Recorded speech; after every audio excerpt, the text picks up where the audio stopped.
Bonjour à tous, merci de nous suivre pour ce flash d'information.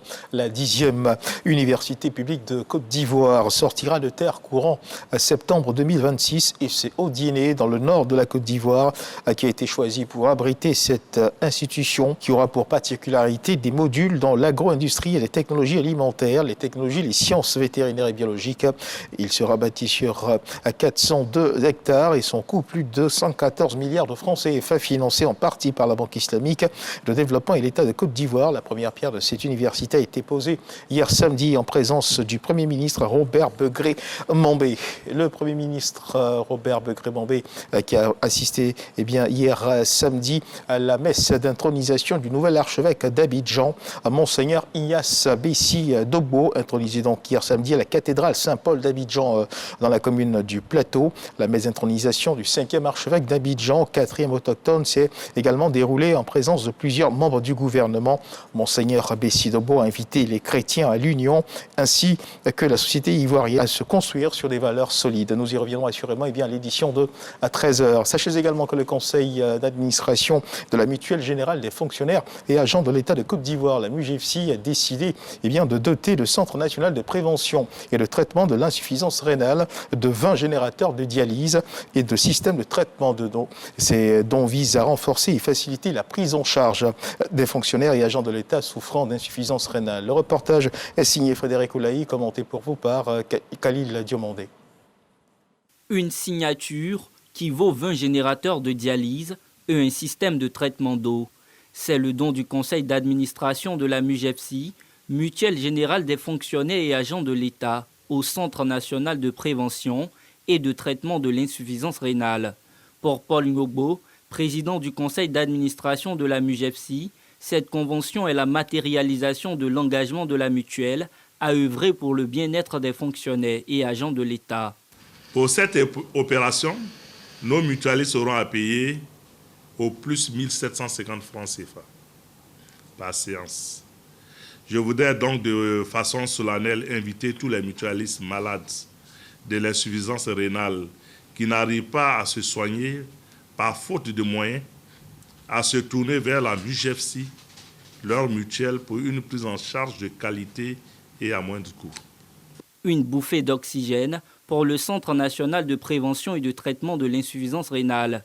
Aujourd'hui, les mutualistes bénéficient du tarif favorable.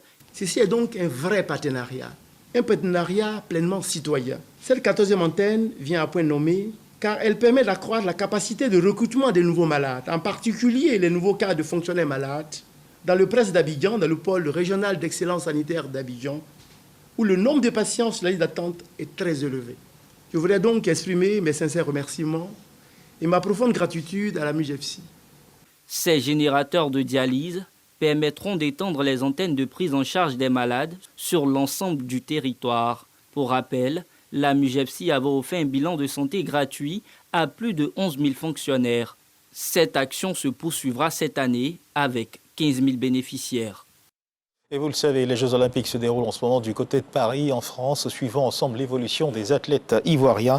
Notons que la sprinteuse ivoirienne hier samedi, Marie-Josée Tallou, s'est blessée lors de la finale du 100 mètres dames des JO de Paris. L'athlète ivoirienne a fini à la dernière place en 13,79. Malgré sa blessure, Marie-Josée Tallou a tenu à finir sa course. Marie-Josée Tallou qui s'était, rappelons-le, qualifiée pour la finale du 100 mètres féminin avec un chrono de 11,01, occupant ainsi le deuxième rang du podium derrière l'américaine Melissa Jefferson. Et puis toujours du côté de Paris, ce matin, la coureuse ivoirienne Jessica Bouet termine en deuxième du 200 mètres féminin et se qualifie pour les demi-finales. Sixième et dernière série du 200 mètres féminin, la sprinteuse ivoirienne Mabundu Konu termine de justesse quatrième. Une séance de repêchage aura d'ailleurs lieu demain matin pour décider ou non de sa qualification.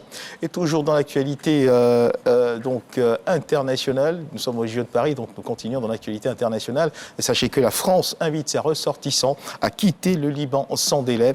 La France donc appelle ses ressortissants à quitter le Liban pour des raisons sécuritaires. Notons que dans la nuit d'hier à aujourd'hui, le Hezbollah a affirmé avoir tiré des roquettes contre le nord d'Israël. La plupart ayant été interceptés selon l'État hébreu. Et selon les estimations, plus de 23 000 Français vivent au Liban, dont 21 500 Français ayant droit inscrits sur les listes consulaires.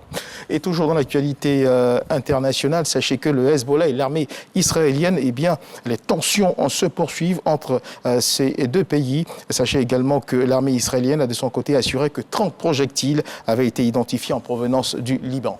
À ce 13h, dans le cadre du Dimanche Magazine, nous recevrons le professeur Ekra Kwadio Daniel, directeur général de l'Institut national d'hygiène, avec qui nous parlerons de la riposte du ministère de la Santé face aux cas de dengue et de variole du singe enregistrés en Côte d'Ivoire. Notons que 6 cas sont enregistrés pour l'instant. Entretien à suivre donc à 13h. Merci de nous avoir suivis. On se retrouve à 13h pour le journal.